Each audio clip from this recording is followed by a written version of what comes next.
We're all handed a story about who we are, what the world is like, and what we're supposed to believe. But what happens when that story just doesn't feel right? That's what we're digging into here, that critical journey from the reality you've been told to the one you actually live. And this right here, this is everything. It's the starting pistol for the whole journey. Just recognizing that there's a gap between what people have told you and what you know in your bones from your own experience. And honestly, most of us go our entire lives without ever even noticing that gap. So that moment, that click of recognition, it actually has a name, the delineation threshold. Think of it like a line in the sand. It's the border between passively accepting the reality you are given and actively going out to find your own truth. When you cross it, you stop being just a reader of your life story and you start wanting to see the source code. So once you've crossed that threshold, what's on the other side? Well, first we've got to understand the very trap we're trying to get out of. And that means we need to talk about the world of truth told, a reality built entirely on stories that we didn't write. And here's the thing you have to notice about it. It's fragile. Truth told can't stand on its own. It needs a crowd. It needs constant external approval to survive. The source material actually calls it a virus, something designed to spread and keep you in line. It's that little voice, you know the one I'm talking about, that whispers, "Oh, you can't do that," or "Who do you think you are?" Okay, to really nail this down, the source gives us this fantastic case study it calls Mother's Mandate. And it perfectly shows what happens when these two realities just smash into each other. When a truth somebody was told clashes head-on with a truth someone else has lived. And this is where it gets really interesting. This is the first step in this cognitive loop. The person holding on to the truth told isn't defending the information itself, no. They're defending the source of the information. The logic is, well, it's a perfect circle, right? It has to be true because I was told it's true. And here it is. This just perfectly lays out how the loop defends itself. It is specifically designed to reject your direct, first-hand knowledge. Any data, any experience you have that contradicts that inherited story gets automatically tossed out as invalid. It's basically a closed system designed to protect what's familiar, not what's actually true. All right, so if that's the trap, how do we get out? What's the alternative? This is where we shift gears and move into the power of truth lived. This is all about taking back the pen and building a reality that is authentically 100% yours. And see, this is the complete opposite of truth told.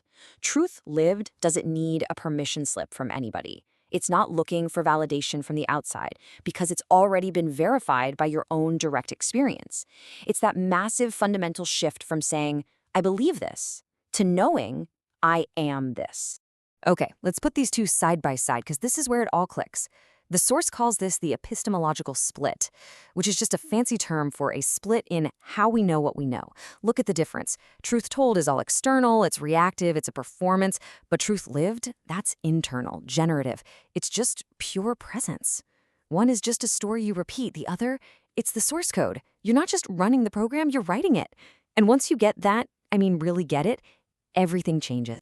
Okay, so this all sounds great in theory, but how do we actually do it? How do we get from one side of that split to the other in our real lives? Well, the good news is the source material gives us a map. It's a 5-step process called the A.L.I.V.E method. And this image here, it's just the perfect way to think about what this method does. It's designed to take that tangled mess of cultural scripts, of other people's opinions, of all that cognitive chaos, and help you find the one clear path forward into what the source calls sovereign clarity. Basically, getting you out of the noise and onto your own clear path. So here's how it breaks down. It's pretty straightforward. First up, A, acknowledge. You just have to admit that something feels off, that there's a distortion. Then L, locate. Find out where that told truth actually came from. Who told you that? Next, I, identify the breach. Pinpoint the exact place where their story clashes with your actual experience. Then the big one, V, verify your lived truth. Trust your own data. And finally, E, exit the loop. Make a conscious choice to disengage from that old, false story. And that brings us to the final part of this. And honestly, it's the most important part because this is more than just a technique. Think of this less as a method and more as an invitation to become the primary source of authority in your own life. Right, and let's be super clear about something. This isn't about me or anyone trying to teach you some brand new secret. No, this is about reminding you of what you already know deep down. It's meant to be a mirror, just reflecting the sovereign knowledge that's already inside of you, even if it's been buried under years and years of truth told. You know, this whole massive shift really boils down to just a few core ideas. And here's the first one. You're not here to be a passive echo, just repeating what you've heard. You're here to be an active embodiment of your own unique truth. And then there's this. It's about taking the pen back. It is a radical act to decide you're going to define yourself for yourself and to just refuse to be squeezed into the little boxes or the scripts that other people hand you. And lastly, this might just be the ultimate reframe. This whole journey, it isn't about gaining something new or becoming someone you're not. It's a journey of reclamation. It's about peeling back all those layers of doubt to remember the powerful, sovereign creator you've literally been all along. So at the end of all this, we're left with a question, a direct one.